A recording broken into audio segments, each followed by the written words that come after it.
எத்தனை சாமி வந்ததையா, இது எந்தெந்த சாமி தந்ததையா, எத்தனை பாட்ட சொன்னதையா, அத சுத்துற பூமி கண்டதையா, அடிச்சு வீசும் காத்துலையும் அந்த தகப்பனாச சுத்துதையா, பிடிச்சு பூக்கும் வேதையிலும் ஒரு வம்சத்து கதையே உள்ளதையா, 100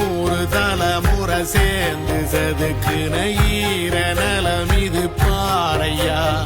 வாழும் வரையிலும் நீயும் விதைக்கிற கடமை இருக்கு கேளையா.